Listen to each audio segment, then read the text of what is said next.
जय श्रीमन्नारायण।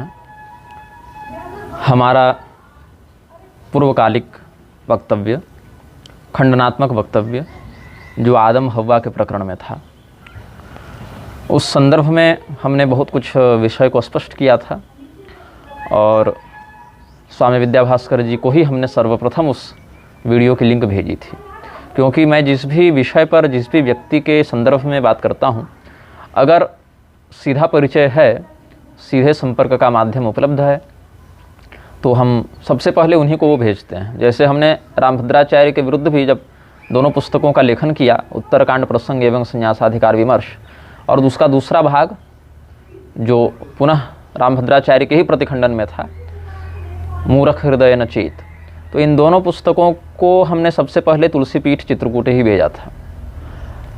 अब बात ऐसी है कि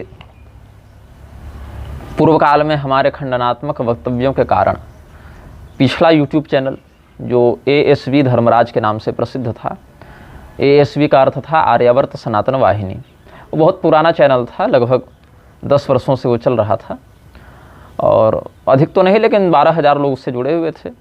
अधिक से तात्पर्य है कि अन्य कथा प्रवक्ताओं के यूट्यूब सब्सक्राइबर की तुलना में, या जो फालतू रीलबाजी करते रहते हैं, डायलॉगबाजी करते रहते हैं, ऐसे लोगों की तुलना में तो जनसंख्या कम थी, लेकिन नियमित श्रोता थे, प्रसारक थे और विधर्मियों के कुचक्र में उसे प्रतिबंधित कर दिया गया। तो हमने सोचा था कि अब उसी नाम से दूसरा यूट्यूब चैनल तो नहीं बनाऊंगा, एक वेबसाइट बनवाता हूँ। तो एक वेबसाइट हमने asvdharmaraj.com के नाम से निर्गत की है। 2 दिन पूर्व हमने उसे सार्वजनिक किया है और यूट्यूब में जो वीडियो हमारे आते हैं और जो पिछले चैनल में वीडियो हमारे पास अन्य डेटाबेस में उपलब्ध थे और भी जो अन्य लोगों ने सुरक्षित रखे थे, जिनके सहयोग से फिर वह हमें प्राप्त हुआ, उन सबों को भी हम उस वेबसाइट में उपलब्ध कराएंगे। इस यूट्यूब चैनल में भी उपलब्ध कराएंगे, फेसबुक पर भी उपलब्ध कराते हैं और उस वेबसाइट में भी asvdharmaraj.com इसके नाम से वो वेबसाइट है। इस चलचित्र के विवरण में हम, यदि स्मरण रहा उस समय, तो उस वेबसाइट की लिंक भी दे देंगे और हमारी जो वेबसाइट अपनी है श्रीभागवतानंद.guru, वो तो चल ही रही है। आप सभी उस चलचित्र से लाभान्वित हो सकते हैं और वेबसाइट पर भी आप लोग समयानुसार जाकर देख सकते हैं, वहाँ से डाउनलोड भी कर सकते हैं निःशुल्क, कोई दिक्कत नहीं, कोई आपत्ति नहीं। स्वामी विद्याभास्कर जी ने सहृदयतापूर्वक शास्त्र के मत को स्वीकार किया और सार्वजनिक रूप से हमारे फेसबुक में उन्होंने, जहाँ पर हमने वो वीडियो डाला था फेसबुक पर, वहाँ पर सार्वजनिक रूप से टिप्पणी करके आभार भी व्यक्त किया कि शास्त्र सम्मत बात को आपने बताया, तो आत्मशोधन समझते हुए हम आभार व्यक्त करते हैं। तो स्वामी जी के इस सहृदयता का भी हम अभिनंदन करते हैं। उसके कुछ काल के बाद,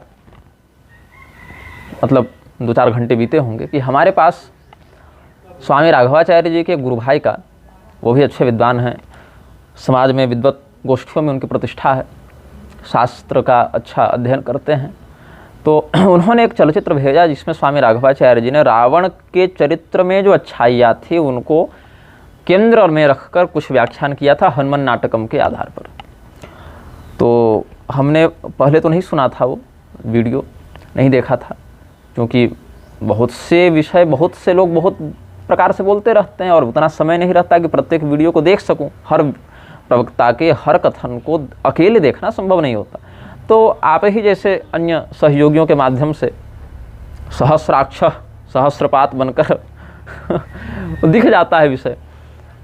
तो हमने देखा कि कहना कुछ और चाहते थे, कह कुछ और गए संभवतः। तो हमने उनके वीडियो के नीचे एक टिप्पणी बस की थी कि बृहद संहिता का जो श्लोक सर्वदर्शनकार ने सम्मिलित किया है, सर्वदर्शन संग्रहकार ने, शब्दों का भी ध्यान रखना पड़ता है। जैसे हमने उस वीडियो में आदम हवा वाले प्रकरण में कहा था, स्वामी विद्याभास्कर जी के विषय के बाद ही कहा होगा कि भविष्य पुराण के प्रक्षिप्त होने पर जो हमने कहा था कि शंकराचार्य जी के अनुयायी, रामानुजाचार्य जी के अनुयायी, रामानंदाचार्य जी के अनुयायी ये मानते हैं कि भविष्य पुराण का प्रतिसर्ग पर वो प्रक्षिप्त है, लेकिन जितने अंशों में उनके गुरु जी की भविष्यवाणी है उतने अंश में वो मानते हैं कि सही है, वास्तविक है। तो ये अर्थ कुकुटी क्यों? तो उस पर स्वामी जी ने कहा कि भाई रामानुजाचार्य जी ने कहाँ पर लिखा कि भविष्य पुराण प्रक्षिप्त है, अगर कहीं लिखा हो तो बताइए। तो हमने कहा कि रामानुजाचार्य जी ने नहीं लिखा है, रामानुजाचार्य जी के अनुयायी गण ऐसा कहते रहते हैं।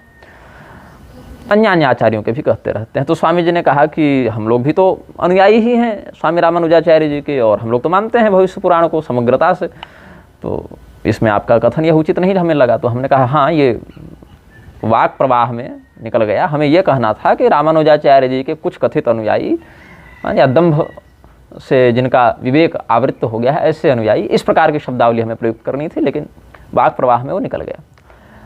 स्वामी राघवाचार्य जी के आप जिस दृष्टिकोण से उसको लेना चाहें, शोधन कहें, समीक्षा कहें, विरोध कहें, वो तो नज़रिया है, दृष्टिकोण है। हमने सर्वप्रथम जो वक्तव्य निर्गत किया था कार्तिक मास, इससे पिछले वाला नहीं, उससे भी पहले वाला कार्तिक मास, हम रामानुज कोट में ही थे, मंदसौर में ही थे, और गायत्री कोई देवी नहीं है ऐसा उन्होंने एक वक्तव्य जारी किया था।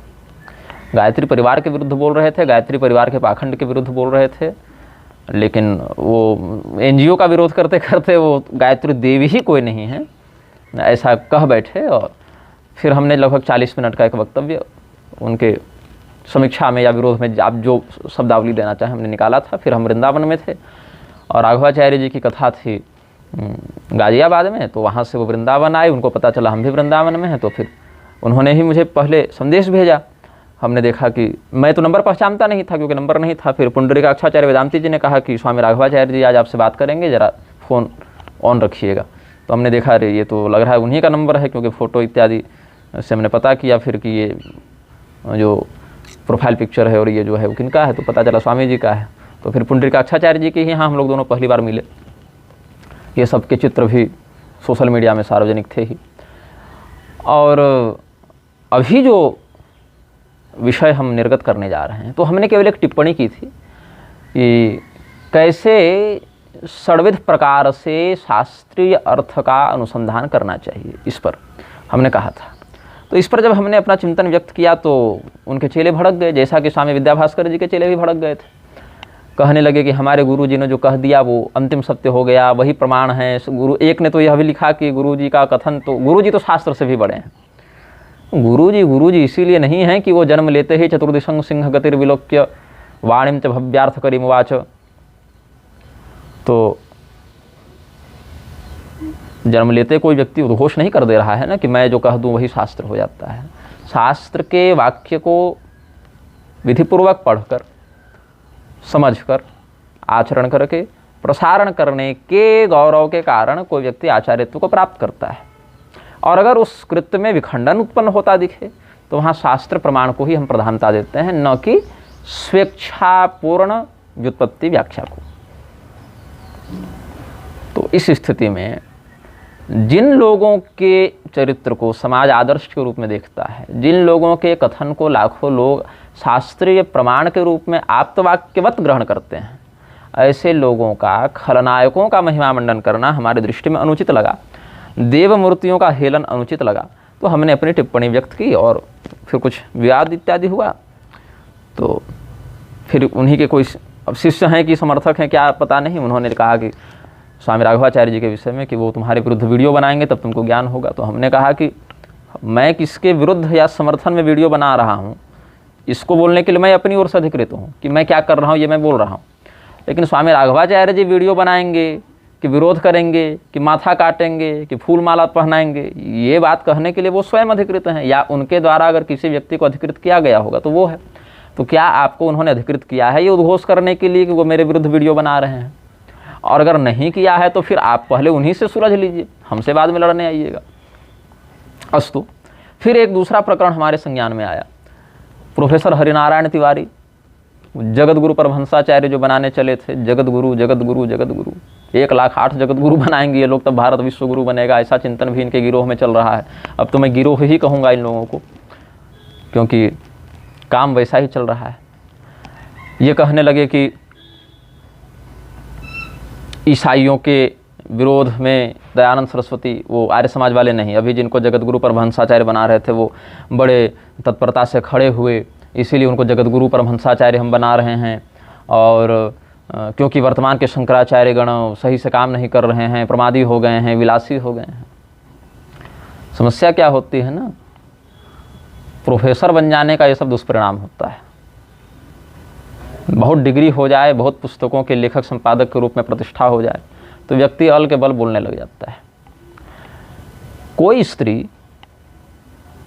अगर अपने पति से पुत्र प्राप्त नहीं कर पा रही है तो उस स्थिति में वह स्त्री अगर परपुरुष से गमन कर लेती है और उसके घर में बच्चा आ जाता है और पति इस बात पर आपत्ति व्यक्त करता है, तो वो क्या कहेगी? तुमसे तो हो नहीं रहा था, वो तो भला हो उस जार पुरुष का कि उसने हमें संतान युक्त किया, तो आज हमारे घर में बच्चा खेल रहा है। ये विधि नहीं है ना, इसको धर्म नहीं कह सकते आप। अधर्म जो आता है धर्म के रूप में, उसमें आभास, उपमा, छल, धर्माभास, विधर्म आदि 5 लक्षण होते हैं जिनको बड़ी सूक्ष्मता से समझना पड़ता है। अब जहाँ नियोग का वर्णन है, वहाँ नियोग विधि में गुरुजनों की आज्ञा और समर्थ जनों का हस्तक्षेप अनिवार्य होता था। जिन शास्त्रों में नियोग का वर्णन है उन्हीं शास्त्रों में जार पुरुष का निषेध भी है। तो जो ऋषि महर्षि कल्प पर्यंत, मनवंतर पर्यंत आयु वाले होते थे, वे ऋषि महर्षि उस कुल की रक्षा करने के लिए जो त्रिकाल दर्शन में सक्षम हैं, 14 भुवन में जिनकी अव्याहता गति है, ऐसे ब्रह्मनिष्ठ ऋषि महर्षि जो देह में क्रियालिप्त होते हुए भी आत्म तत्व से परे ही रहते थे, आत्मदृष्टि से उस क्रिया में लिप्त नहीं होते थे। जैसे कि कलयुग में भगवान शंकराचार्य जी ने अमरुक नृप के शरीर में प्रविष्ट होकर काम कला के व्यवहारगत ज्ञान को प्राप्त किया, लेकिन लिप्त नहीं हुए, इसीलिए उनका दोष वहाँ पर लक्षित नहीं होता है। इसी प्रकार से ऋषि महर्षि जब कलयुग में भगवान शंकराचार्य जी ने ऐसा किया, तो जो भगवान शंकराचार्य जी की भी गुरु परंपरा में युग दृष्टि से अथवा पीढ़ियों की दृष्टि से अति वरिष्ठ हैं, ऐसे ऋषि महर्षि अगर नियोग विद्या के माध्यम से स्वतपोबल से युक्त होकर वंश रक्षणार्थ वो शास्त्रीय विधि से कृत्य कर रहे हैं, तो उनको दोषयुक्त हम नहीं समझते हैं। लेकिन जनसामान्य यदि करे तो यथा रुद्रोब्धिजम विषम, जैसे भगवान महादेव ने हलाहल विष का पान किया क्योंकि पचाने में समर्थ थे, भगवती सती ने उनके प्रभाव को जानते हुए ही अनुमोदन किया ना, भागवत महापुराण में यही वर्णन है। तो प्रभाव जानती थी, इसीलिए अनुमोदन किया कि आप विष का पान कीजिए, क्योंकि आपको तो कुछ होना नहीं, आप तो मृत्युंजय हैं। भगवान शिव ने विष पान किया, लेकिन तुम अगर करोगे तो अल्प शक्ति नरो यस्मान न देव चरितम चरेत, अल्प शक्ति नरो यस्मान न देव चरितम चरेत, अल्प शक्तिर नरो यस्मात्। मनुष्य की शक्ति कम है, सामर्थ्य कम है, कर्म प्रारब्ध में उसकी जटिलता बहुत क्लिष्ट है, इसीलिए वह देवताओं के चरित्र की, देववत दिव्य विभूतियों के चरित्र की नकल न करे, ये शास्त्रानुशासन है। तो स्वामी कृपात्री जी ने बड़ी सुंदर बात कही थी कि भाई और बहन का शरीर अगर युवा हो तो दोनों के मध्य अगर प्रजनन करा दिया जाए तो भी संतान उत्पन्न हो जाती है, लेकिन उसको श्रेष्ठ नहीं कहते, उसको साधु नहीं कहते, उसको वैध नहीं कहते। तो जब ये लोग ताबड़तोड़ जगतगुरु बना रहे हैं, दावा क्या है कि चारों शंकराचार्य सही काम नहीं कर रहे, तो चारों शंकराचार्य में पुरी के शंकराचार्य जी के रूप में तो तुम लोग मानते नहीं हो कि स्वामी निश्चलानंद सरस्वती पुरी के शंकराचार्य हैं। तुम तो अधोक्षजानंद का समर्थन करते हो, वही अधोक्षजानंद जो कश्मीर जाके हुर्रियत वालों से मिला था और कुंभ में उन आतंकवादियों को आने का निमंत्रण दिया था और थाईलैंड बैंकॉक घूमता रहता है, वही अधोक्षजानंद तुम्हारे लिए शंकराचार्य है। तो क्या कारण है? और जो पुरी के शंकराचार्य हैं, जो काफ़ी अधिक अवस्था के हो गए हैं, देह की दृष्टि से, साधना की दृष्टि से, शास्त्र विवेक की दृष्टि से बहुत वरिष्ठ हैं, अधोक्षजानंद की तुलना में बहुत वरिष्ठ हैं। और कोई तुलना ही नहीं है, तुलना भी क्या करना है, अधोक्षजानंद से उनकी क्या तुलना हो सकती है। और जो नित्य निरंतर कार्य में लगे हुए हैं और जिनका कार्य जितना मीडिया में आ रहा है उससे कहीं अधिक पीठ पीछे भी चल रहा है। मीडिया में तो बहुत कम बातें आ पाती हैं ना, हर बात की वीडियो, हर बात की रिकॉर्डिंग, हर बात का लेख, हर बात का समाचार तो होता नहीं है, लेकिन मीडिया में जितना आ रहा है उसी से स्थाली पुलाक लगा लीजिए कि अंदर और कितना वो परिश्रम कर रहे होंगे या कितनी निष्ठा से वो, उनके अंदर कुछ करने की ललक है या निष्ठा है।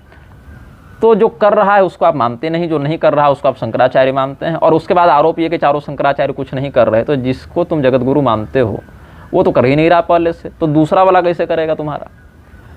तो पहले उसको तो हटाओ कि तुम सही काम नहीं कर रहे, तुम्हारे स्थान पर हम इसको बैठा रहे हैं, ऐसा कहो ना।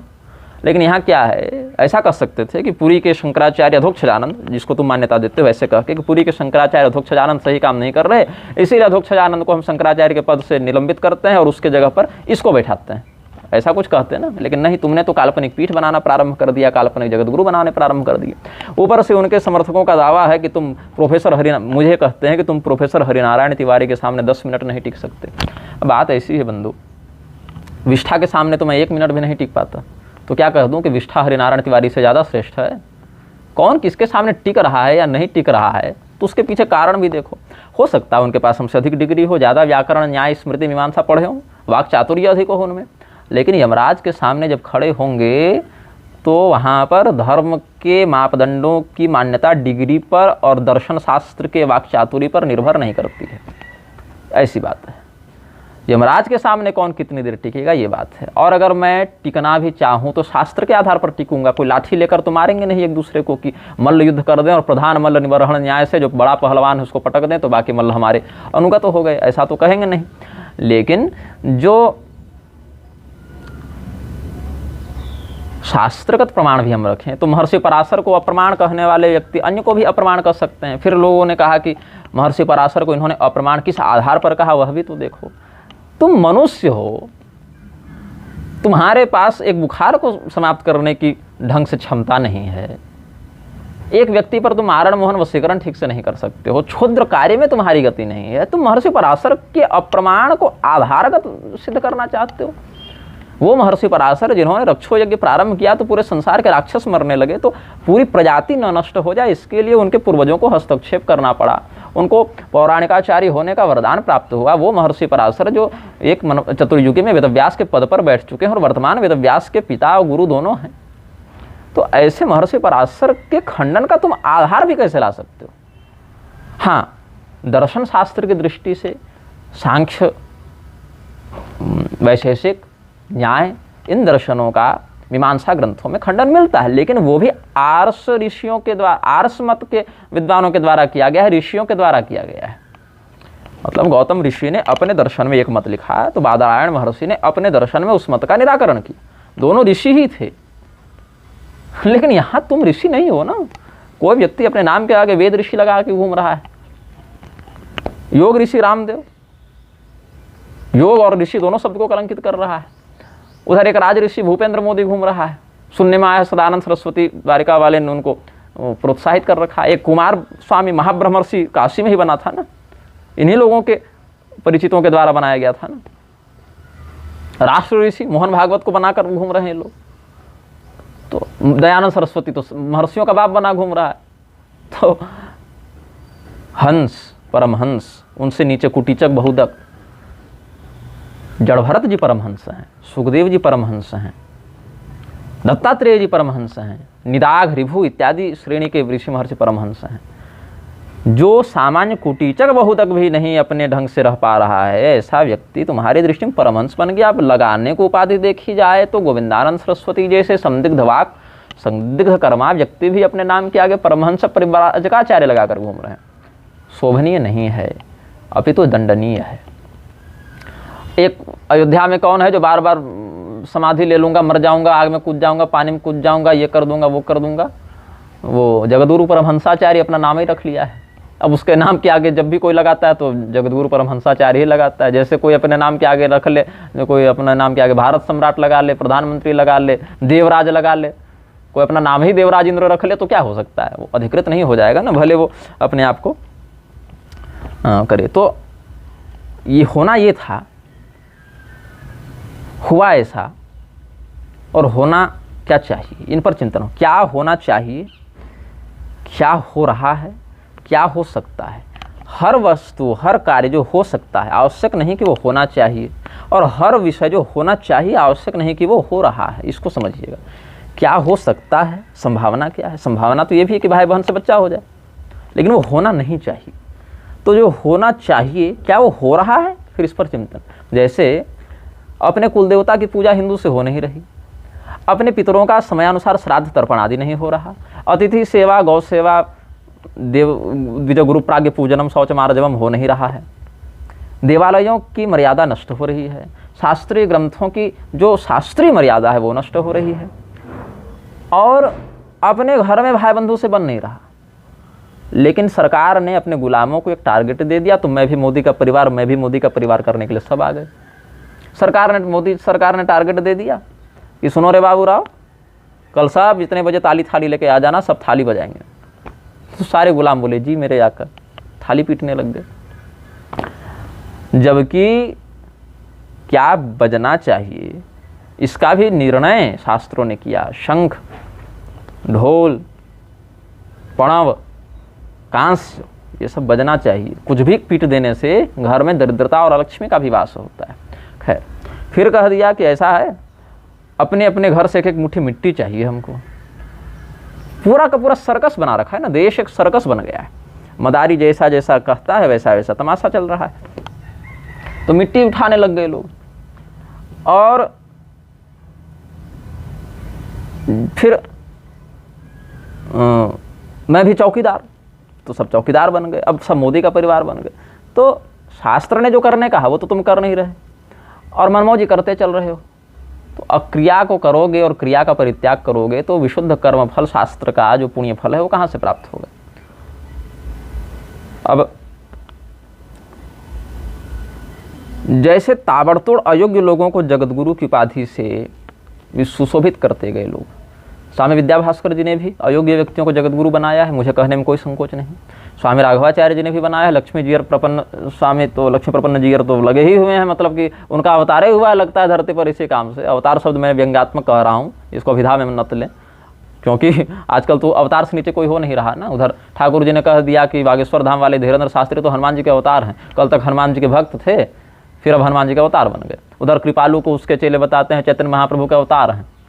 अवतार से नीचे और जगतगुरु से नीचे तब प्रोडक्शन ही बंद हो गई है। ब्रह्मा की सृष्टि में 200 साल पहले वो सब बंद हो गया। उसके बाद से जितने पैदा हो रहे हैं ना, कोई महर्षि है, नान ऋषि कुरुते काव्यम, तो कोई ऋषि से नीचे नहीं, कोई जगतगुरु से नीचे नहीं, कोई अवतार से नीचे नहीं। बस एक हम हैं जो सामान्य हैं, संत निंदक होंगे, मूर्ख होंगे, अहंकारी होंगे, दम्भी होंगे, और एक दूसरे आप जो समर्थनात्मक दृष्टि से इस वीडियो को देख रहे होंगे। हम लोग दोनों के अलावा बाकी सब जगतगुरु, महर्षि और अवतारे हैं। सब लेवल सबका ब्रह्मांडी जो हो गया है। अब लोकल स्तर पर, स्थानीय स्तर पर कोई कार्य नहीं होता है।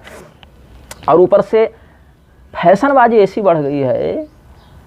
अभी होली का समय आने वाला है, वाराणसी में देखिएगा कि अनधिकृत व्यक्ति स्मशान में प्रवेश करता है, और अनधिकृत व्यक्ति स्मशान में प्रवेश करके और रीलबाजी के चक्कर में और स्वयं को भगवान महादेव का अखंड भक्त दिखाने के चक्कर में स्मशान की राख से होली खेल रहा है। ऐसी शास्त्र मर्यादा नहीं। जो व्यक्ति पाशुपत मत में दीक्षित नहीं है, जिसके कुल में पाशुपत विधान के स्मशान भस्म की परंपरा नहीं है, स्मशान में प्रवेश करने से पहले स्मशानाधिपति देवताओं को, भैरवादी को प्रणाम करके उनसे अनुमति लेनी चाहिए, और अति विशिष्ट परिस्थिति में प्रवेश करना चाहिए। वापस आकर नीम इत्यादि, कषाय इत्यादि का सेवन करके सचैल स्नान करना चाहिए, यज्ञोपवीत बदलना चाहिए। अगर कुछ विशेष क्रिया में लिप्त हो गए तो पंचगव्यादि का प्राशन करना चाहिए। अधिकृत व्यक्तियों के लिए गायत्री जप करना चाहिए। नहीं, यहाँ तो रीलबाजी चल रही है ना, खेले होरी मसाने में। अरे भैया, वो गीत है, भजन है, शिव जी की स्तुति है, ठीक है, लेकिन तुमको नहीं खेलने कहा गया कि तू भी जाकर खेल। ऐसा तो नहीं है ना। तो ये जो पिशाचत्व व्याप्त हो रहा है, भगवान महादेव इसीलिए भवव्रतधरा ये चताम समनुव्रता पाखंड नस्ते भवंतु सच्छास्त्र परिपंथन इत्यादि जो शाप दिया है भृगु महर्षि ने, वो ऐसे ही लोगों पर लागू होता है जो भगवान शिव के द्वारा उपदिष्ट मार्ग को भूल चुके।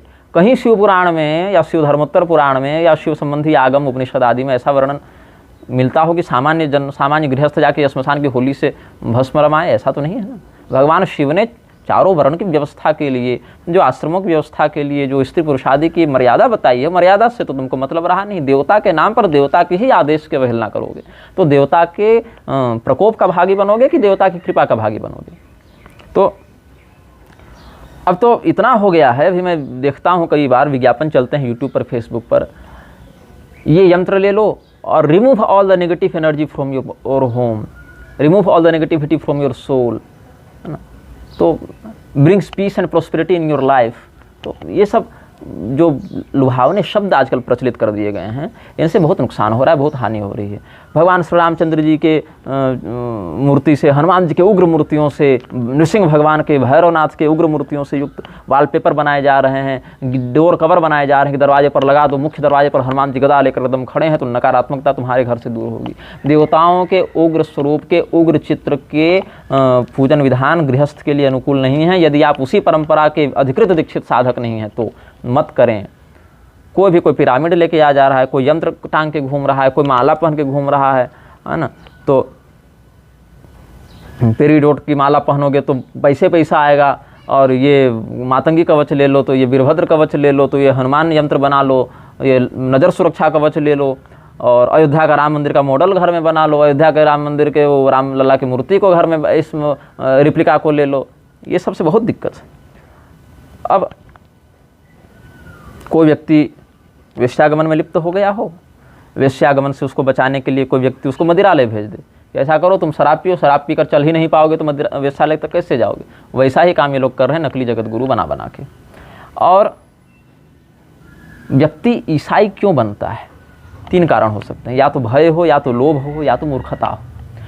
अब जो भय के कारण है तुम उसकी सुरक्षा का प्रबंध करते, जो व्यक्ति लोभ के कारण है उसका तो कुछ तुम कर नहीं सकते, क्योंकि अगर उसको वहाँ लोभ दिखेगा तो वहाँ चला जाएगा, यहाँ दिखेगा तो यहाँ आ जाएगा।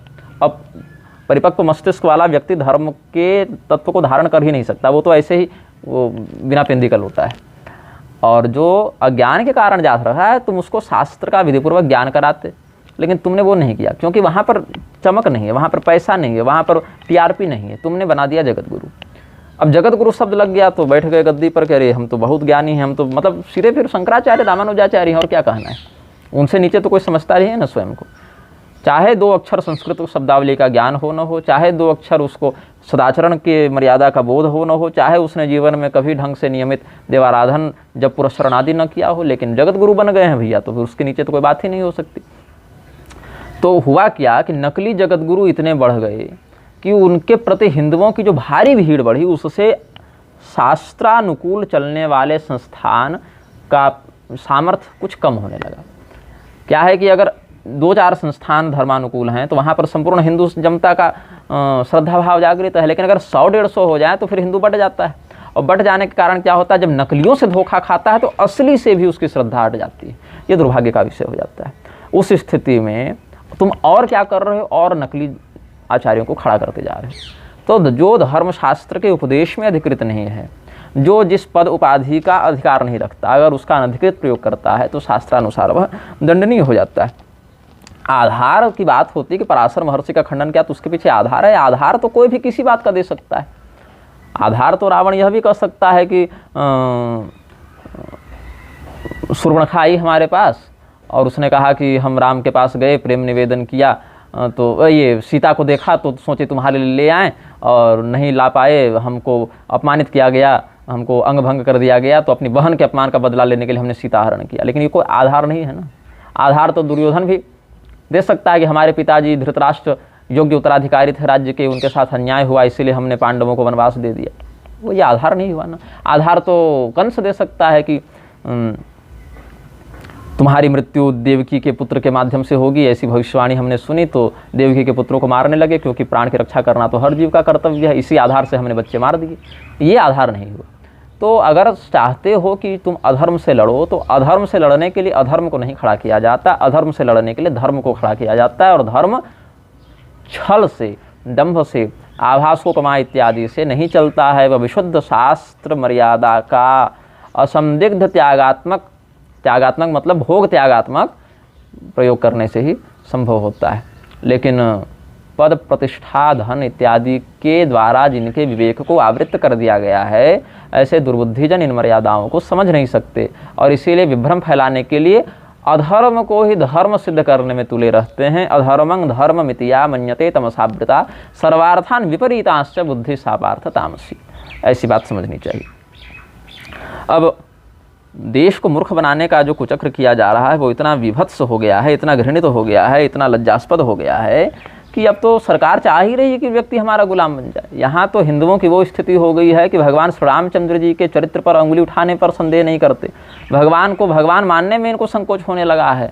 हाँ, हर हर महादेव के स्थान पर हर हर मोदी के नारे लग रहे हैं। अपने कुल देवता पितर की पूजा नहीं हो रही है, मोदी का परिवार सबको पहले बन जाना है। और बात है कि अधर्म के नाम पर जो अधर्म करते हैं उनके विरुद्ध ही तो इन लोगों को लाने का प्रयास किया गया था ना, कि कांग्रेस आएगी तो अधर्म करेगी, तृणमूल, जदयू और राजद और ये सब आ जाएंगे तो अधर्म करेंगे। लेकिन बताओ कि कोई व्यक्ति अगर हिंदू धर्म के प्रति इतनी निष्ठा रखता है, लालू यादव ने अपने जीवन में तमाम कुकर्म किए, तमाम अत्याचार किए, उसने भी नकली धर्मगुरु खड़े किए, उसने भी सनातन धर्म के वर्णाश्रम व्यवस्था को मारने पीटने का कुचक्र किया, लेकिन वही काम तो ये भी कर रहा है। मैं ऐसा नहीं कह रहा कि मैं लालू यादव का समर्थन कर देता हूँ। लोगों को यही लगता है कि मैं सरकार की कुनीतियों के विरुद्ध बोलता हूँ तो मैं विपक्षियों का समर्थक हो गया। ऐसा नहीं है। मैं तो कहता हूँ कि पूरे लोकतंत्र में ये सब यही हैं, एक ही हाथ की सभी अंगुलियाँ हैं, एक ही हाथ की ये सब अंगुलियाँ हैं, बस आकृति में स्वरूप में अंतर दिख रहा है तो तुमको लग रहा है ये सब अलग अलग है। नहीं, the leaders in Indian democracy are not elected, they are selected. इससे अधिक स्पष्ट म्लेच्छ भाषा में मैं नहीं समझा सकता कि ये चयनित नहीं होते हैं, ये नियुक्त होते हैं। और जिन आसुरी तत्वों के द्वारा इनको नियुक्त किया जाता है, समस्या क्या है कि उनके विषय में अगर कोई बोलने का भी प्रयास करे तो उसी व्यक्ति को प्रलापी, उन्मादी और मूर्ख लोग समझने लगते हैं। अब बहुत से विषय आते रहते हैं समाज में। अब जैसे एक मुझे आज सुबह हमारे प्रभारी जी का फ़ोन आया, वो बता रहे थे कि उनके पास सुबह 5 बजे एक महिला का फ़ोन आया, राजस्थान से थी वो। उन्होंने कहा कि देखिए छत्तीसगढ़ के एक कथावाचक के साथ चलने वाले कोई महाराज जी थे, कोई ब्राह्मण होंगे, तो वो हमारे घर आए थे कथा कहने के लिए। अब घर आए कि घर के रिश्तेदारी में आए कि पड़ोस में आए पता नहीं, हमने उनको देखा तो हमारा परिचय हुआ, फिर हमारा प्रेम हुआ। अब प्रेम कहाँ तक आगे बढ़ा ये सब विषय तो यहाँ का वर्णनीय नहीं है, लेकिन फिर उन्होंने कहा कि तुम भगवती से अनुमति मांगो कि हम लोग दोनों को विवाह करना चाहिए कि नहीं करना चाहिए। तो फिर कुछ समय और बीता तो अंततः उन्होंने मुझसे विवाह करने के लिए मना कर दिया। और ये ब्राह्मण है, वो कन्या क्षत्रिय वर्ण की है। अब बताओ क्या ये दुष्परिणाम नहीं है? जिस अवस्था में व्यक्ति का, स्त्री पुरुष का मन बाल्यावस्था से युवावस्था की ओर बढ़ रहा होता है, उस समय अगर शास्त्रानुकूल विवाह कर दिया जाए तो कितना सुंदर सामंजस्य बैठ जाएगा। रही बात, कुछ लोग कहते हैं कि अगर 10 वर्ष में विवाह कर दिया, 12 वर्ष में लड़का मर गया तो बाल विधवा हो जाएगी, उसका जीवन तो बर्बाद हो गया। अच्छा देखो, अगर तुम 25 या 30 में भी विवाह करते हो, लड़का 32 में मर जाता है, तब क्या होगा? तब भी तो उसका जीवन उसी प्रकार से चलेगा ना। तो क्या करोगे? फिर दूसरा विवाह करोगे, यही पे विचार फैला रहे हो। लेकिन सकृत कन्या प्रदीयते, कन्यादान एक ही बार होता है, 10 बार कन्यादान का विधान नहीं है शास्त्र में। कन्यादान एक बार, सकृत कन्या प्रदीयते, एक बार कन्यादान होता है। और यहाँ पर फिर लोग कहते हैं कि उसका जीवन कैसे होगा, कोई तो एक आश्रय चाहिए। तो ठीक है, तुम उसका 50 साल का जीवन देख रहे हो, यहाँ आश्रय दे दो। उसके बाद यमलोक में उसको जार गमन के कारण, वैधव्यातिक्रमण के कारण जो कठोर दंड मिलने वाला है, उससे तुम उसकी रक्षा कैसे करोगे? उसके बाद अगले जन्म में पुनः उसको वैधव्य दोष मिलेगा, तब क्या करोगे? तब तो तुम नहीं बचा सकते ना। तो अगर तुमको परलोक में, पुनर्जन्म में भरोसा ही नहीं है, विश्वास ही नहीं है, तो फिर तब कोई बात नहीं, तुम तो हिंदू हो ही नहीं, क्योंकि पुनर्जन्म में विश्वास ये तो हिंदू धर्म का प्राथमिक आधार स्तंभ है ना। लेकिन अगर उसी में विश्वास नहीं है तो फिर तुमको एक कन्या की क्या आवश्यकता है? तुम कन्यादान करो ही मत, ऐसे ही रहो ना, जिससे प्रेम है उसी से रमण करते चलो, शारीरिक संबंध बनाते चलो। तो उचित अवस्था में कन्यादान नहीं करना महापातक बताया गया है। और अपने में अनुरक्त कन्या का उपभोग करके उसको दूषित करके छोड़ देना, ये भी उपपातक का लक्षण बताया गया। उसमें कन्या को अगर वह वास्तव में प्रेम करती है और विवाह करना चाहती है और उसके साथ धोखा हुआ है, तब तो उसको उतना दोष नहीं लगता, बल्कि उसके माता पिता इत्यादि को ही दोष लगता है। यो कामांग दूषयेत कन्याम ससद्यो वधम अर्हति। अगर कन्या आप में अनुरक्त नहीं है और आप बलपूर्वक उसका उपभोग कर लें, तब तो आपके लिए मृत्युदंड है। बलात्कार का यहाँ पर मृत्युदंड बता दिया। यो कामाम दूषयेत कन्याम ससद्यो वधम अर्हति। लेकिन अगर वह भी आप में अनुरक्त हो और फिर आपने उसके साथ रमण करके उसको असहाय छोड़ दिया हो, जिसको शोषण करके छोड़ देना कहते हैं, तो क्या होता है? सकामम दूषयंस तुल्यो न वधम प्राप्नुयान न रह। तब मृत्युदंड तो नहीं है, क्योंकि वो भी अनुरक्त थी, कंसेंट था उसमें। भले बाद में कह दे कंसेंट नहीं था, रेप केस लगा दे, अलग बात है, लेकिन उसमें उसकी इच्छा तो थी, तब उसका तत्काल वध तो नहीं किया जाता। लेकिन अन्य अन्य विधानों से उसमें दंड की है कि ब्राह्मण कन्या है, क्षत्रिय है, वैश्य है, शूद्र है, विवाहिता है, अविवाहिता है, क्या है वो देखना पड़ेगा। लेकिन परिस्त्री गमनादि का जो दंड है वो तो लग ही जाता है उसमें। तो शिव पुराण की उमा संहिता कहती है कि कन्यानाम वर योग्यानाम अदानम सदृशे वरे। महापातकों की जहाँ पर बात है, शिव पुराण की उमा संहिता की आप 4, 5, 6, 7वें अध्याय के आसपास देखिएगा, नरक का वर्णन है। विवाह की योग्य कन्या हो गई हो और उचित वर्ग की समुपलब्धता होने के बाद भी उसका विवाह न किया जा रहा हो, तो ये महापातक का गुरुपत्नी से रमण करने के समान पाप बताया गया है। और जो व्यक्ति स्त्री से धोखा देकर बलपूर्वक या छल पूर्वक माया का प्रयोग करके, मतलब उसको भटका कर भरमा के उससे उपभोग कर लेता है, तो माया स्त्री निषेवणम भी उपपातक की श्रेणी का दोष बताया गया है।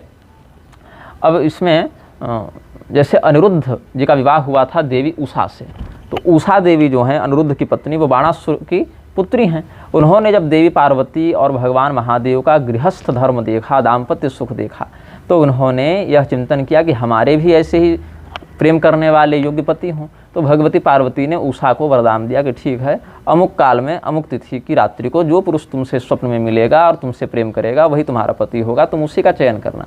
तो देवता के आदेश से ऐसा उसने किया। और जो व्यक्ति यह कह रहा हो, जैसा कि इस प्रकरण में मुझे ज्ञात हुआ कि भगवती भी कह दें तब हम तुमसे विवाह नहीं करेंगे, तुमने क्या मुझसे विवाह करने के लिए प्रेम किया था? तो क्या भाई टाइम पास करने के लिए, केवल शारीरिक तृप्ति के लिए कोई भी प्रेम करेगा? इसको सभ्य समाज का लक्षण माना जाएगा? अब तो देश का वह दुर्भाग्य हो गया है कि विवाह से पहले 2-3 अवैध यौन संबंध रखना कोई आश्चर्य का विषय नहीं बताया जा रहा है। पहले किसी लड़की का संबंध किसी पुरुष के साथ विवाह से पहले हो गया, ये बात जानने पर पूरे गांव में, पूरे समाज में उसको तिरस्कार की दृष्टि से देखा जाता था। किसी का ऑपरेशन से बच्चा हो तो उसको आश्चर्य की दृष्टि से देखा जाता था। अब तो किसी की नॉर्मल डिलीवरी हो जाए तो आश्चर्य की दृष्टि से देखते हैं, और कोई कन्या अपने विवाह के समय तक अक्षत यौवना रह जाए, अक्षत योनि रह जाए, तब भी उसको आश्चर्य की दृष्टि से देखते हैं। तो ये जहाँ पर समाज का बौद्धिक और चारित्रिक स्तर पहुँच गया हो, ऐसे स्थान पर राघवाचार्य स्वामी जैसे प्रसिद्ध और समाज जिनको शास्त्र का मर्मज्ञ समझता है, उनके द्वारा रावण के चरित्र का अनावश्यक महिमा मंडन करना हम उचित नहीं समझते, क्योंकि जय दादा रावण करने के लिए तो हजारों लाखों लोग भरे पड़े हैं। रावण में अच्छाइयाँ हो सकती हैं, जैसा कि उन्होंने बताया, ठीक है, वेद का विद्वान था, शिव जी का भक्त था, बहुत पराक्रमी था, ये था, ठीक है। लेकिन क्या हमें अगर शिव भक्ति का जो गुण है वो ग्रहण करना ही है, तो भगवान श्री रामचंद्र जी से नहीं ग्रहण कर सकते क्या हम शिव भक्ति का गुण?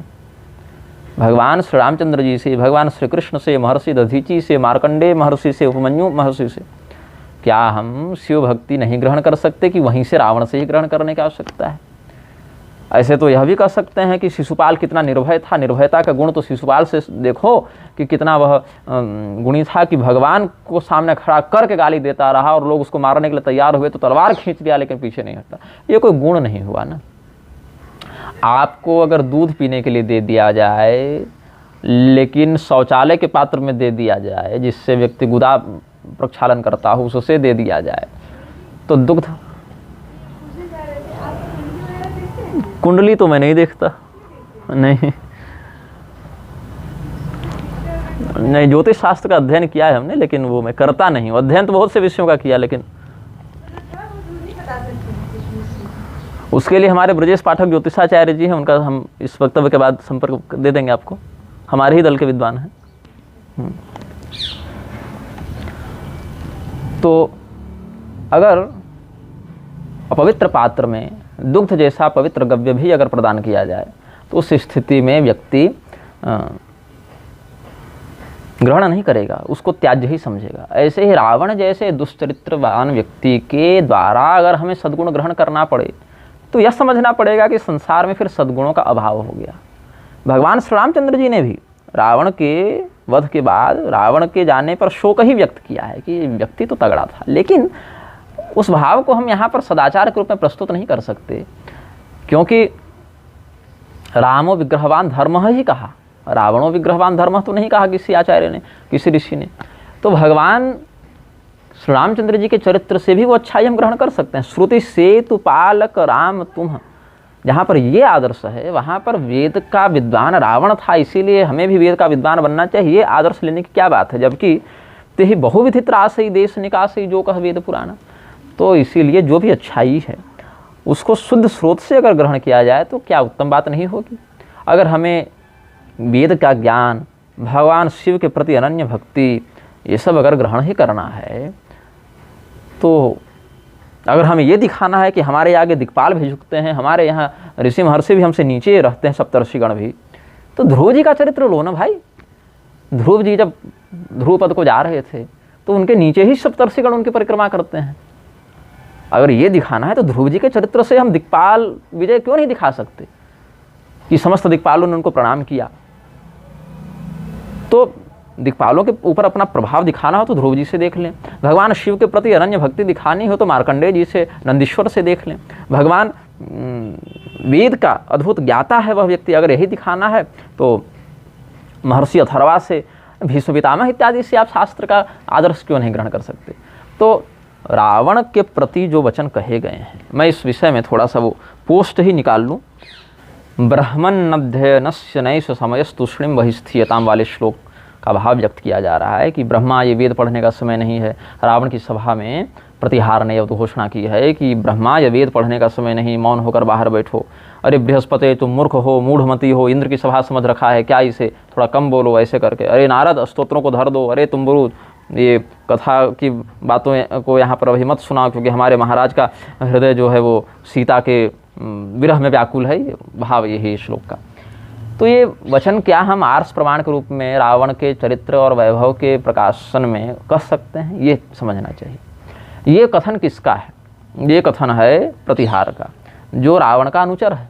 अब अनुचर तो अपने स्वामी को जगदीश्वर मान बैठा है ना, क्योंकि रावण का सेवक तो रावण के ही यशोगान से रोजी रोटी चला रहा है। तो रावण तो उसकी दृष्टि में अत्यंत वरिष्ठ क्या, सर्ववरिष्ठ, सर्वोत्तम, त्रिलोक विजेता रावण तो जगदीश्वर है, उसके अलावा तो कोई दूसरा भगवान ही नहीं है उसकी नज़र में, दृष्टि में। इसीलिए ऐसे अतिशयोक्तिपूर्ण कथनों को कह रहा है। लेकिन अगर इस बात को आप प्रमाण के रूप में प्रस्तुत करेंगे तो आप हनुमान नाटकम इत्यादि के इन वचनों को अगर कहेंगे, तो जब रावण ने अंगद जी के सामने कहा कि सर्वैर्यस्य समंग समित्य कठिनाम वक्षस्थलिम संयुगे निर्भग्नम मुखमेव दंत मुसलैरैरावतस्योन्नतैः, तो ये जब रावण ने कहा कि संग्राम में रावत हाथी का जो दांत है एकदम मूसल के समान कठोर, वो जब मेरे छाती में आकर लगा तो उसकी आगे की नोक टूट गई, ऐरावत का दांत टूट गया, लेकिन हमारा वक्षस्थल विदीर्ण नहीं हुआ। हमने जब कैलाश पर्वत उठाया तो कैलाश पर्वत पूरा उखड़ने लगा, डोलने लगा, तब देवी पार्वती ने भगवान शिव का आलिंगन कर लिया, डर के मतलब पकड़ लिया ताकि इधर उधर गिर न जाए। तो भगवान को बड़ी हर्ष की अनुभूति हुई कि चलो इसी बहाने पार्वती ने प्रेम का व्यवहार तो किया। तो जो इतना पराक्रमी हो कि ऐरावत हाथी का दांत टूट जाए लेकिन मेरा हृदय विदीर्ण न हो, जो कैलाश को उठाने का सामर्थ्य रखता हो, ऐसे रावण से तुम उस वनवासी राम की तुलना करते हो। तो चिमत्य समेन्यो रिपुः, कोई दूसरा तगड़ा योद्धा हो हमारे विरुद्ध खड़ा तो बात करो, ये राम मेरा क्या बिगाड़ेगा। तो राम जी का तिरस्कार करने के लिए रावण ने ऐसी गर्वोक्ति कही है। गर्वोक्ति, व्यंग्योक्ति, वक्रोक्ति, अतिशयोक्ति, ये सब उक्ति के कई साहित्य के लक्षण हैं, आप लोग पढ़े हैं, जानते हैं। बल्कि साहित्य, श्रृंगार, रस, छंद, शास्त्र इत्यादि तो बहुत आप लोग पारंगत हैं उसके। तो ये सब बातों का ध्यान आना तो कोई कठिन बात नहीं। और जब अंगद जी ने उत्तर दिया आगे कि रे रावण शंभु शैलमथन प्रख्यात वीर्यः कथम रामं यद्धु मिहच्छ शीतमखिलं चेत्तन्न युक्तं तथा रामस्तिष्ठतु लक्ष्मणेन धनुषा रेखा कृता लंघिता तच्चारेण च लंघितो जलनिधिर्दग्धा हतोक्षः पुरी। कि रावण, तुम जो अपने यश का यहाँ पर वर्णन कर रहे हो कि भगवान महादेव के कैलाश पर्वत को हमने उठा दिया, तो श्री रामचंद्र जी से तुम संग्राम करने योग्य तो नहीं हो। जैसा कि रावण ने कहा, हम तो कैलाश पर्वत उठाने वाले रावण हैं भाई, हम राम से क्या लड़ेंगे, कोई तगड़ा योद्धा हमारे विरुद्ध खड़ा हो तो बात करो। तो वही कहते हैं अंगद जी कि राम जी से सच में तुम लड़ने योग्य तो नहीं हो। राम तो अलग ही रहें, रामस्तिष्ठतु, राम जी अलग ही रहें, तुम तो लक्ष्मण जी से लड़ो। लेकिन लक्ष्मण जी से भी तुम कैसे लड़ पाओगे? वही बात मंदोदरी ने कही ना, रामानुजल घोरे खिंचाई। तो जब लक्ष्मण जी के द्वारा सो नहीं नाघ्यो असी मनुसाई, कि तुम तो लक्ष्मण रेखा को भी नहीं पार कर पाए, तो राम जी से क्या भिड़ोगे? उनके छोटे भाई के द्वारा खींची गई रेखा से तुम पार नहीं कर पाते। और उन्होंने जिस वानर को खोजी बनाकर, दूत बनाकर भेजा था, उसने पूरी की पूरी समुद्र की परिधि लांघ डाली और अक्षय कुमार को मार दिया तुम्हारे सामने, तुम्हारे बेटे को मारा, तुम्हारी लंका को जलाया, वापस चले भी गए, तुम कुछ बिगाड़ न सके। तो उस समय तुम्हारा पराक्रम कहाँ चला गया था? जब भगवान के सेवकों से ही तुम नहीं निपट पा रहे हो ढंग से, तो भगवान ही आ जाएंगे तो तुम क्या लड़ पाओगे?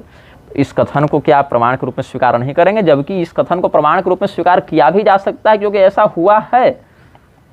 ऐसी घटनाएं आख्यानों में वर्णित हैं कि लक्ष्मण रेखा का उल्लंघन वो नहीं कर पाया। अभिधावृत्ति में ऐसी वर्णित हैं बातें, ये नहीं कि कोई व्यंग में कह दिया हो या किसी ने अतिशयोक्ति में कह दिया हो, अपितु ऐतिहासिक आख्यान के रूप में वर्णित हैं। और ये बात तो अगर देख लें कि नहीं, जो श्लोक आ जाए केवल उसी के आने मात्र से हम कर लेते हैं इसका, तो आधान अगर कर लेते हैं, तो इसमें रावण ने स्वयं जो कहा कि इंद्रम माल्यकरम सहस्रकिरणम द्वारि प्रतिहारकम चंद्रम छत्रधरम समीरवर्णो सम्मार्जयम तो ज्ञान पाचक्ये परिनिष्ठितम हुतवहम किम्मद्गृहे नेक्षसे रक्षो भक्ष मनुष्य मात्र उपसम तम राघवम स्तौसिकम। अरे अंगद, क्या तू नहीं देखता कि हम जो माला धारण करते हैं वो माला बनाने के लिए इंद्र को हमने माली रखा हुआ है, और हमारे दरवाजे पर सूर्य जो है वो दरबान बने हुए हैं, और चंद्रमा हमारा छत्र धारण करते हैं, और वायु और वरुण हमारे महलों में झाड़ू बुहार और ये करते रहते हैं, पोछा लगाते रहते हैं, और भोजन बनाने के काम में अग्नि देवता हैं।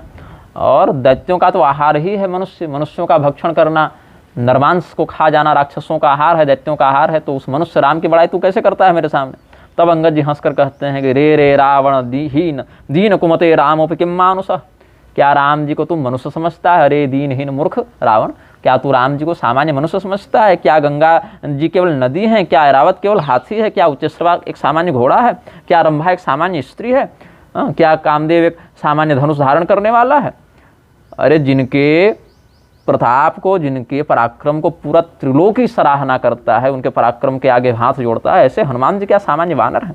ये सब बातें अंगद जी ने कही, जो गोस्वामी तुलसीदास जी ने इन श्लोकों का भाव बड़े औदार्य के साथ अपने रामचरितमानस में सम्मिलित किया है। तो रावण ने यहाँ भी इंद्रादि देवताओं का वर्णन किया है, लेकिन ब्रह्मा और नारद वाला प्रकरण यहाँ नहीं कहा, वो तो इसके प्रतिहार ने कहा है, अतिशयोक्ति में कह दिया है कि ब्रह्मा और बृहस्पति और नारद इत्यादि हमारे यहाँ वेद पाठ करते हैं और उनको डांट डांट के हम लोग चुप कराते हैं, ये सब बातें। और अगर ये कह दें कि केवल शब्द आ जाने मात्र से वह हो जाता है, तो अध्यात्म रामायण का जो हम प्रवचन किए थे वहाँ पर हमने इस वक्तव्य को सप्रमाण प्रस्तुत किया है, वो आप देख सकते हैं। asvdharmaraj.com पर भी वो अध्यात्म रामायण के चलचित्र आज प्रातःकाल उपलब्ध करा दिए गए हैं। इसी यूट्यूब चैनल पर भी पहले हमने उपलब्ध कराए थे। तो महात्मा, निष्पाप, अनघ ऐसे शब्द तो रावण के लिए शूर्पणखा ने प्रयोग किए हैं, तो क्या रावण को आप महात्मा, अनघ, निष्पाप ऐसे कहेंगे? और क्या शूर्पणखा के लिए साध्वी शब्द आया है? तो जो स्त्री अपने पति के निधन होने के बाद परपुरुष की कामना से छल पूर्वक उसके सामने जाती है, उसकी ही पत्नी का हरण करना चाहती है, और भगवान से प्रेम भी नहीं, भगवान ने कहा कि लक्ष्मण के पास से ले जा, तो तुरंत उसका प्रेम लक्ष्मण के प्रति भी चला गया। मतलब फार्म भर देते हैं कहीं बहाली हो जाए वाले चक्कर में। कृपालु का एक मैं प्रवचन सुन रहा था जिसमें वो कह रहा था कि राम जी ने बड़ा गड़बड़ किया कि शूर्पणखा को ठुकरा दिया, ऐसे तो कोई भगवान के प्रति प्रेम करेगा तो भगवान नाक कान काट देंगे क्या? ऐसे विषय को कह रहा था कृपालु, लेकिन उसको ये समझ में नहीं आया कि शूर्पणखा भगवान से प्रेम नहीं करती थी। प्रेम करने वाला वास्तविक रूप में आता, वास्तविक रूप में कोई आए, वो तो गिद्ध आए वास्तविक रूप में, भगवान ने स्वीकार कर लिया। भगवान ने कपटपूर्ण व्यवहार करने के कारण, मोहि कपट छल छिद्र न भावा, इसके कारण शूर्पणखा को वहाँ से भगाया ना। और प्रेम करती तो भगवान ने जब कहा कि लक्ष्मण के पास चली जाओ, मेरा तो विवाह हो गया है, तो क्या कोई लक्ष्मण के पास चला जाता कि चलो ठीक है वहाँ नहीं बात बनी तो तुम ही विवाह कर लो? ऐसा होता है क्या? ये प्रेम होता है? नहीं। और उसके बाद दोनों जगह ठुकरा दिए गए तो सीता को खा जाओ, ये प्रेम होता है?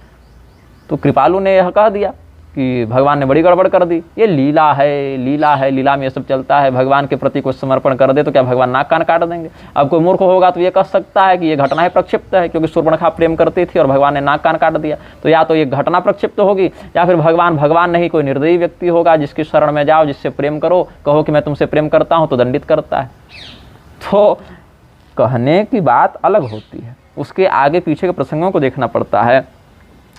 बद्धो रावण सूनुनेति कपिभिः संताड़ितस्तर्जितः सव्रीडः सपराभवो वनमृगः कुत्रेति न ज्ञायते। मजाक करते हुए अंगद जी ने व्यंग करते हुए रावण को ये कहा कि अरे तुझे हनुमान जी से डर लगता है? रावण ने कहा ना कि पूरे राम सेना में मुझे केवल एक लगता है तगड़े योद्धा के रूप में कि हनुमान है, जो आया था लंका जला के गया था, वही कुछ लगता है कि हमसे लड़ सकता है। तो हनुमान जी के इस पराक्रम से रावण भयभीत है, ऐसा जानकर थोड़ा मजा लेने के लिए, आनंद लेने के लिए, थोड़ा सा रस वृद्धि के लिए अंगद जी ने कहा है व्यंग करते हुए कि अच्छा वो हनुमान, जब हमारे दल में वानरों ने सुना कि तुम्हारे पुत्र मेघनाद ने, रावण के पुत्र मेघनाद ने हनुमान जी को बांध लिया, और ये बात जब हमें पता चली तो हमारे वानरों ने डांटा, मारा, धमकाया और उसको अपने दल से निकाल दिया। हम हार गए ऐसा सोचकर वो वानर कहाँ गया, हम लोग को तो मिल भी नहीं रहा, जिसके भय से तुम डर रहे हो कि राम जी के दल में वो हनुमान नाम का बड़ा तगड़ा वानर है। तो ये हनुमान जी के पराक्रम की, है ना, ये अन्य उक्ति करते हुए निंदात्मक स्तुति कर दी है अंगद जी ने कि अरे मत डरो मत डरो, वो तो कब का भाग गया, उसको बड़ी लज्जा हुई अपने पराजय से। तो इसीलिए इसको प्रमाण के रूप में प्रस्तुत नहीं कर सकते आप। बृहत संहिता का जो सर्वदर्शन संग्रहकार ने कहा है, उपक्रमोपसंहाराभ्यासो पूर्वता फलम अर्थवादोपपत्ति च लिंगम तात्पर्य निर्णय। यद्यपि ये सब वेदांती विषय के लिए कहे गए हैं, लेकिन आख्यायिका में भी ये सब लागू किए जा सकते हैं। उपक्रम, उपसंहार, अभ्यास, अपूर्व, फल, अर्थवाद, उपपत्ति, ये सब कहाँ पर क्या प्रकरण किस उद्देश्य से वर्णित है, इसको देखना पड़ेगा, उसके बाद ही हम कह सकते हैं। अन्यथा जब आप देखें भक्ति चंद्रिका टीका जो स्वामी नारायण तीर्थ की है, सांडिल्य भक्ति सूत्र पर बड़ी उत्तम टीका है, उसमें वो वर्णित करते हैं तो पत, उत, चलित, दलित, क्रांत, संक्रांत, ये सब प्रेम रस अभिव्यक्ति के अलग अलग माध्यम हैं। जैसे गोस्वामी तुलसीदास जी ने क्या लिखा, एक में मंद मोह बस कुटिल हृदय ज्ञान, पुनि प्रभु मोहि विसारे दीन बंधु भगवान। ये हनुमान जी के माध्यम से उक्ति वर्णित है रामचरितमानस में। तो वहाँ गोस्वामी तुलसीदास जी ने हनुमान जी को अल्पोक्ति के माध्यम से भगवान की तुलना में हनुमान जी अपनी लघुता का वर्णन कर रहे हैं, ये दिखाने के लिए ये सब बातें कही हैं। और भगवान की तुलना में रावण का पराक्रम कुछ विशिष्ट दिखेगा, तब तो ये पता चलेगा कि भगवान श्री रामचंद्र जी ने रावण को मारा तो लोग को ऊपर कितना बड़ा उपकार हुआ, कितना बड़ा कार्य सिद्ध हुआ। इसके लिए रावण के महिमा को थोड़ा बढ़ा कर दिखाया गया। रावण, अन्यथा रावण ब्रह्मदेव का उपासक है, ब्रह्मदेव को डांटता नहीं था। तो इसीलिए यहाँ पर क्या कहते हैं कि जो निर्मल शुक्ल जी ने भी हमारे पोस्ट पर टिप्पणी की थी, वेद पढ़ें विधि वाला, जो कवितावली के उत्तरकांड के 144वें पद से कहा, वेद पढ़ें विधि शंभु सभीत पूजावन रावण सोनित आवें, दानव देव दयावन दीन दुखी दिन दूर ही ते सिर नावे, ऐसे विभाग भगे दस भालते जो प्रभुता कवि कोविद गावें, राम से बाम भजेत ही बाम सबे सुख संपत्ति लावें। कि रावण के डर से ब्रह्मा जी यहाँ रोज वेद पढ़ते थे और महादेव जी नित्य पूजा कराने आते थे। तो ये सब जो है अतिशयोक्तिपूर्ण वचन खलनायक के खलनायकत्व के प्रभाव को विशिष्टतया प्रकाशित करने के लिए, और नायकत्व के द्वारा जब उसका मर्दन किया जाएगा तो खलनायकत्व का प्रभाव कितना महत्वपूर्ण था समाज के लिए, ये दिखाने के लिए सब उक्तियाँ लिखी जाती हैं। ये बात है। अन्यथा अगर ऐसा कह दें, मीत धुनीत, आगे भी देखिए, मीत धुनीत कियो कर भालु को पाल्यो जो काहु न बाल तनोजो, सज्जन सीम विभीषण भो अजहु चाहे बिलसे बरबंधु बधूजो, कौशल पाल बिना तुलसी शरणागत पाल कृपा सुन दूजो, कूर कुजात कुयूत अधो सबकी सुधरे जो करे नर पूजो। ये सब जो बात कही तो भगवान श्री रामचंद्र जी के महात्म को दिखाते हुए, उनकी करुणा को दिखाते हुए क्या कहा कि विभीषण सज्जनों की मर्यादा हो गया जो आज तक अपने भाई की स्त्री से विलास करता है। अब देखिए विभीषण जी का यहाँ पर क्या कहा कि वो अपने भाई की पत्नी से गमन करने वाले हैं। वो भी बड़े भाई की पत्नी तो माँ के समान होती है, तो मातृगमन के समान जो पाप कर रहा है, ऐसा विभीषण भगवान के द्वारा अनुग्रहणीय कैसे हो गया? वही पाप के कारण बाली मरा। वो तो बेटी से गमन करने का पाप लगेगा ना। अनुज बधू भगिनी सुत नारी सुनु सठ कन्या समयचारी। तो जिस पाप के कारण बाली को मारे, उसी पाप के कारण सुग्रीव, और उसी पाप के कारण इसको विभीषण को क्यों नहीं मारे? अभी तो सुग्रीव जी को भाई बोलकर गले लगाया, विभीषण जी को भी भाई ही माना है भगवान ने।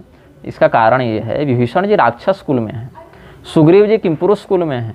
किमपुरुष कुल और राक्षस कुल में मनुष्यों के समान अक्षरशः हर मर्यादा लागू नहीं होती, दोनों की प्रजाति ही अलग है, इसीलिए उनमें अक्षरशः ये नियम लागू नहीं होता है। और दूसरी बात अगर कहें, जब नियम लागू नहीं होता तो बाली को कैसे मार दिया? क्योंकि बाली भी तो उसी जाति का था, तो इसीलिए लागू कर दिया। क्योंकि बाली ने जब सुग्रीव की पत्नी रूमा का अधिग्रहण किया तो रूमा चाहती नहीं थी कि हम बाली से रमण करें। सुग्रीव जीवित थे तो अपने भाई के जीवित रहते ही उसकी पत्नी की इच्छा के विरुद्ध बाली ने उसका अधिग्रहण करके रखा था, इसलिए दंडनीय हुआ। लेकिन सुग्रीव ने जब तारा से विवाह किया, मंदोदरी से जब विभीषण ने विवाह किया, उस समय उनके पति जीवित नहीं थे और साथ ही उनको कोई आपत्ति भी नहीं थी इस संबंध से, इसीलिए ऐसा हुआ। राक्षसों में, किम पुरुषों में, मनुष्येतर ऐसी प्रजातियों में ये सब कुछ मर्यादाएं विहित हैं। और दूसरी भी एक बात यह है कि अहल्या द्रौपदी तारा कुंती मंदोदरी तथा पंचकन्या स्मृति नित्य महापातकनाश्रम, पंचकन्या श्रेणी में आने के कारण प्रत्येक मासिक के बाद इनका कौमार्य सुरक्षित हो जाता था, इसलिए नित्य कुमार अवस्था में रहती थी। कौन कौन? अहल्या, द्रौपदी, तारा, कुंती और मंदोदरी। इसका प्रमाण कहाँ मिलता है कि जब महाभारत में देवी द्रौपदी का विवाह पांचों पांडवों से क्रमशः हो रहा था तो प्रत्येक कन्यादान के बाद वह पुनः कौमार्य भाव से युक्त हो जाती थी, ऐसा वहाँ पर वर्णन है। यही समझना चाहिए। तो यहाँ पर क्या हुआ कि कुछ आचार्य कहते हैं कि पंचकन्या शब्द नहीं है, पंचकं ना स्मरे नित्यम, ना नरो नरः, मनुष्य के लिए ना शब्द है।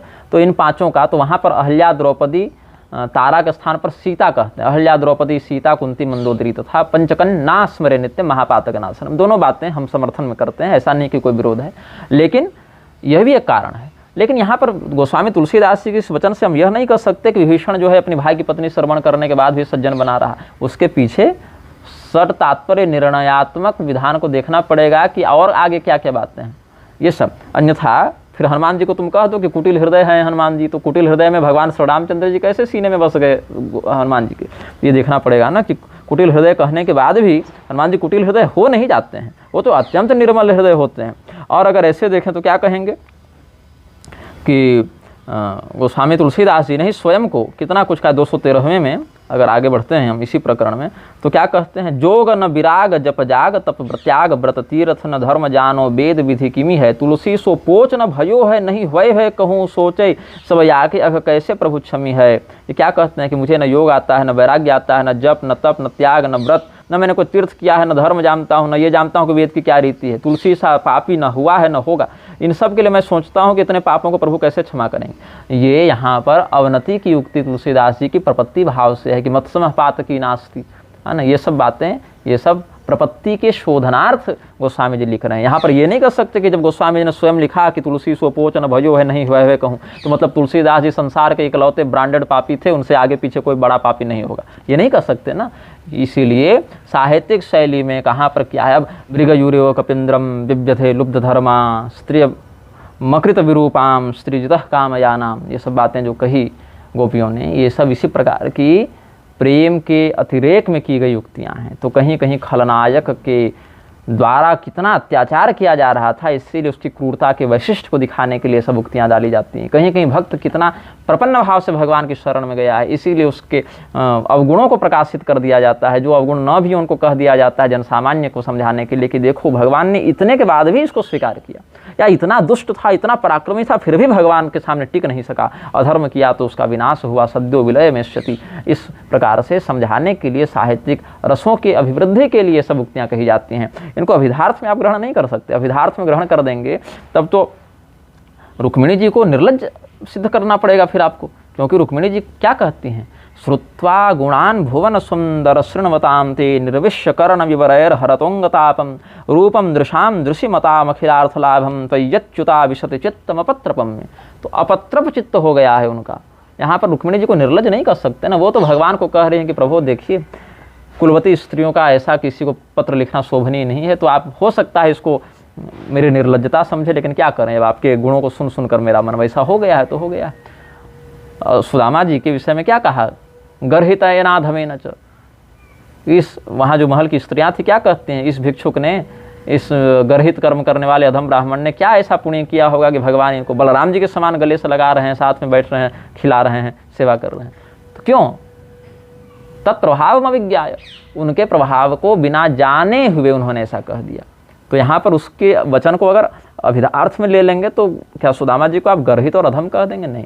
बृहस्पति जड़मती कैसे हो सकते हैं? प्रतिहार ने कह दिया कि हे बृहस्पति जड़मते, तुम थोड़ा कम बोलो, ये इंद्र की सभा नहीं है, नैषा सभा वज्रण, लेकिन बृहस्पति मंदमती हो नहीं जाएंगे। उसी प्रकार से रावण के वैशिष्ट्य को दिखाने के लिए, कैसे वैशिष्ट्य को, कि किसी का सम्मान नहीं करता, सबका तिरस्कार करता है, किसी के बात का महत्व नहीं समझता है, किसी को अपने आगे वरणीय और सम्माननीय नहीं समझता है।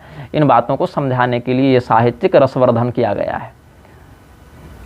अन्यथा भगवान श्री कृष्ण को क्या क्या नहीं कहा गया कि मथुरा चले गए हो, वहाँ पुरस वासियों के प्रेम में फंस गए हो, इसलिए हम ग्राम स्त्रियों को तुम भूल गए हो। ग्राम स्त्री मतलब वेश्या नहीं समझ लीजिएगा, वारांगना मतलब गांव की स्त्रियों को। हम लोग अनपढ़ हैं, थोड़ा सरल हृदय वाली हैं, शहर की स्त्रियों के समान नखरा नहीं जानती हैं, शातिर नहीं हैं, तेज तर्रार नहीं है, इसीलिए हमें तुम भूल गए और वहाँ जाकर फंस गए, वहाँ लोगों ने फंसा लिया। तो ये सब साहित्यिक रसवर्धन के लिए कहे जाने वाले विषय हैं। तो हमने अपने टिप्पणी का जो औचित्य था वो स्पष्ट कर दिया और अन्यान्य विषयों पर भी हमने इस वक्तव्य में वार्ता की है। कहने का भाव इतना है कि अधर्म का महिमा मंडन करने से बड़ा विप्लव इसीलिए होगा क्योंकि एक तो लोग सच्चरित्र को ग्रहण करने से रहे और सच्चरित्रवान व्यक्तियों के महात्म्य को प्रकाशित नहीं करके खलनायकों के महात्म्य को प्रकाशित करेंगे। तो उसमें यह बात जोड़नी आवश्यक है कि क्यों ऐसा लिखा गया है।